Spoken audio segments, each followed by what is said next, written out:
আমরা তিনজন সকাল সকাল রেডি হয়ে বিয়ে বাড়ির উদ্দেশ্যে বেরিয়ে পড়লাম।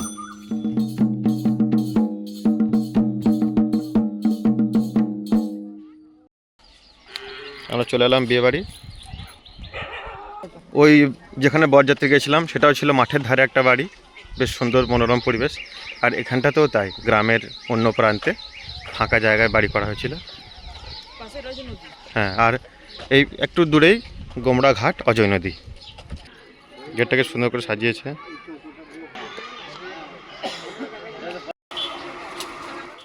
আমরা পৌঁছাতেই দেরি না করে এমনভাবে আমাদেরকে খেতে বসিয়ে দেওয়া হলো যেন সবাই খাবার নিয়ে আমাদের আসার অপেক্ষাতেই ছিল।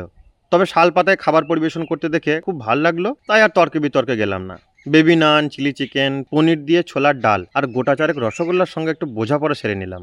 কিন্তু এই বোঝাপড়ায় দেখছি এখনো কন্যাযাত্রীর দল এসে পৌঁছাতে পারেনি। প্রত্যেকটা রান্না যথেষ্ট ভালো হয়েছিল, আর তাই রাঁধুনির হাত কেটে বাঁধিয়ে রাখার কথা ভাবছিলাম, যেন আর কোনো বিয়েতে এরকম ভালো রান্না করতে না পারে। তাই এলাম রান্নাশালায়। এসে দেখি রাস্তা আটকে সঞ্জু ভাই, মানে আমাদের আজকের মোটামুটি সব কিছুর দায়িত্ব যার কাঁধে। আসুন এখন আমরা সঞ্জু ভাইয়ের মুখ থেকে দু চারটা কথা শুনে নিই। তাহলে আজকে মোটামুটি তুমি সব দেখছো তো? হ্যাঁ, কতগুলো লোকের আয়োজন করছো আজকে? 350। টোটাল 350। আর খাবারের মেনুতে কী কী থাকছে?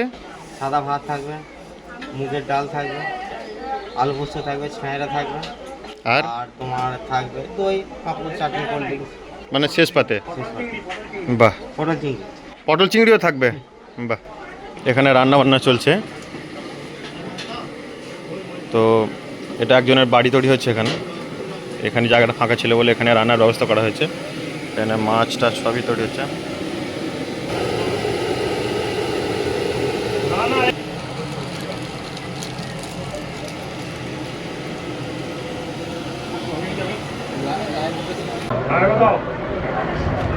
তাহলে আপনি রান্নার দায়িত্বে আছেন। আপনার নাম কি? বাড়ি কোথায় আপনার? খুব নাম শুনেছি আপনার।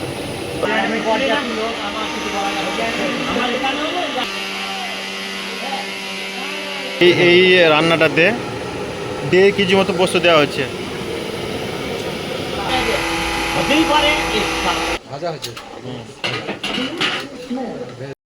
এটা আমার শুদ্ধ পানি, এটা খেলে আমার বদ হজম, গ্যাস যা আছে সবই ভালো হয়ে যায়। এটা কীরকম পানি? এটা কেনা পানি? না, এটা মিনারেল ওয়াটার নয়, এটা জেনারেল ওয়াটার। এটা জেনারেল ওয়াটার। খুব সুন্দর খেতে, খেলে আমার যা আছে সব ক্লিয়ার হয়ে যায়। General water. ভালো করে এনার্জি ড্রিঙ্ক খেয়ে, মানে পেট ভরে জল খেয়ে সঞ্জু ভাই এখন গেল কন্যাযাত্রীদের সঙ্গে বোঝাপড়াটা সেরে নিতে। কন্যাযাত্রী চলে এসছে। আচ্ছা, একটা কথা বলা হয় নাই, এটা হচ্ছে আমার খালাতো ভাইয়ের, মানে সঞ্জু ভাইয়ের শালার বিয়ে।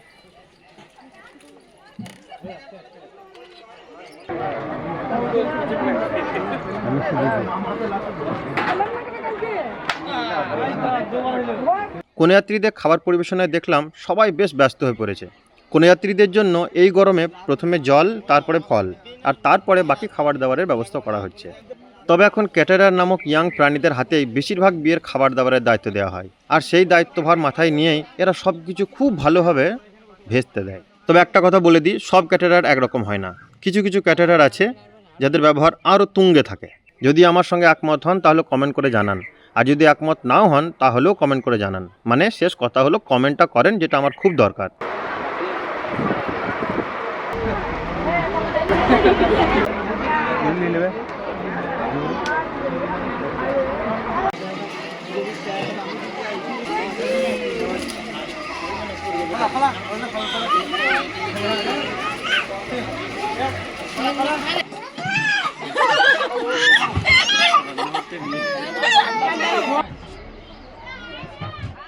খাওয়া দাওয়া সেরে কেউ গেল বইয়ের সঙ্গে দু চারটে ফটো তুলতে, তো কেউ বা গেল গ্রাম দেখতে। তারপরে বুঝলাম যে না, ওরা গ্রাম দেখতে যায়নি, গরমের অবস্থা খারাপ হয়ে যাওয়ার জন্য গাছতলা খুঁজছিল। আচ্ছা, গাছ থেকে মনে পড়লো বেশি বেশি করে গাছ লাগান। যাই হোক, একটু কেমিক্যাল এক্স গলায় ঢেলে আমরা গ্রাম দেখতে বেরোলাম।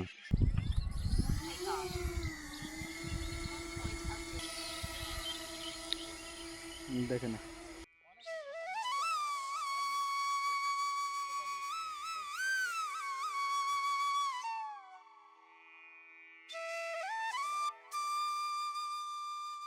বীরভূমের অজয় নদীর নিকটবর্তী এই গ্রামটির নাম সাজনর। গ্রামের প্রাকৃতিক পরিবেশ অত্যন্ত মনোরম, চারিদিক শুধু সবুজে ভরা। তবে এই গরমে আজ কোনো কবিতা মনে পড়ল না।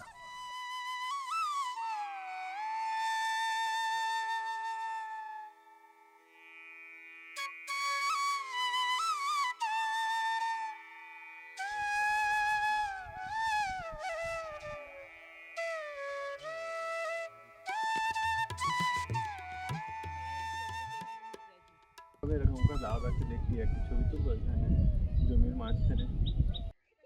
তালতলা, বাবলাতলা, বাঁশতলা আর মাঠঘাট ঘুরে সকালের খাবারগুলো একটু পেটের সাইডে ধামাচাপা দিয়ে এখন দুপুরের খাবারের ওভারলোড নিতে আমরা এখন মোটামুটি সবাই প্রস্তুত। দুপুরের খাদ্য তালিকা বেশ লোভনীয়, আর তাই দেরি না করেও সেকেন্ড ব্যাচেই জায়গা পেলাম। ভোজের আগে আর রনের পরে এই কথাটি যে বলেছিল, আমি নিশ্চিত সে আমারই মতো পেটুক মানুষ ছিল। যাই হোক, কথাটার মানে আরও ভালো করে বুঝলাম যখন জানতে পারলাম কাতলার কালিয়া প্রথম ব্যাচে শেষ নিঃশ্বাস ত্যাগ করেছে। আলু পোস্তর প্রাণ যায় যায় অবস্থা, সবজি ডাল মানসিক চাপ নিতে পারছে না আর, শুধু হাল ধরে রেখেছে ইঞ্জেকশন দেওয়া পোলট্রি মুরগির কষা কষা মাংস। সব দোষ ও রাঁধুনি ব্যাটার, হাত কেটে বাঁধিয়ে রাখলে হয়তো এটা ঘটতো না। এত ভালো করে রান্না করার কি দরকার ছিল? কাতলার কালিয়ায় কাতলা দিতে ভুলে গেছি, বা চিকেন রান্নায় চিকেন দিতে কমসে কম নুন দিতে ভুলে গেছি, এটাও তো বলতে পারতো। কিন্তু না, ব্যাটা সব রান্নায় বড্ড ট্যালেন্ট দেখিয়ে করে ফেলেছে। তবে যারা আগে আগে সব কিছু খেয়ে নিয়েছে তাদের কিন্তু পেটে লাগবে।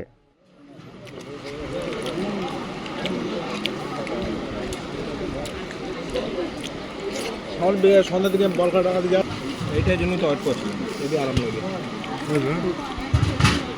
এই সে আলু পোস্ত, বাহ, সঞ্জয়ের সময় কোনো একটা খুবই সুন্দর আলু পোস্ত। সঞ্জয় একটা গোয়ালটি এত সুন্দর সিম্পল খাবার, দারুণ হয়েছে প্রত্যেকটা রান্না। দিয়ে এবারে কটা কথা বলি। বিয়ে বাড়ি মানে কিন্তু শুধু খাওয়া দাওয়া না, এমন অনেক মানুষের সঙ্গে এসব বিয়ে বাড়িতে দেখা হয়ে যায় যাদের সঙ্গে হয়তো বহু দিন আগে দেখা হয়েছিল। অনেক স্মৃতি হঠাৎ করে মনে পড়ে যায়। একটা লোক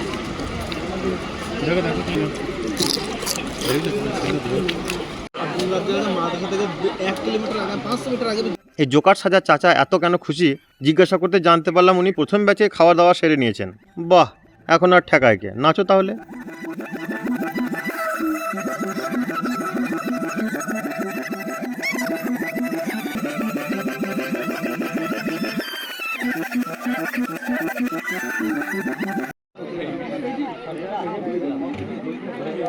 অনেক মজা করে কাটালাম এই কটা দিন, কিন্তু এখন আবার সবার নিজ নিজ জায়গায় ফেরার পালা। হয়তো আবার দেখা হবে কোনো এক ঘটনার বাহানায়। ততক্ষণ অবধি সবাই ভালো থাকুন, সুস্থ থাকুন। আবার দেখা হচ্ছে তাহলে। আজকের জন্য টাটা। লাইক, শেয়ার আর সাবস্ক্রাইব।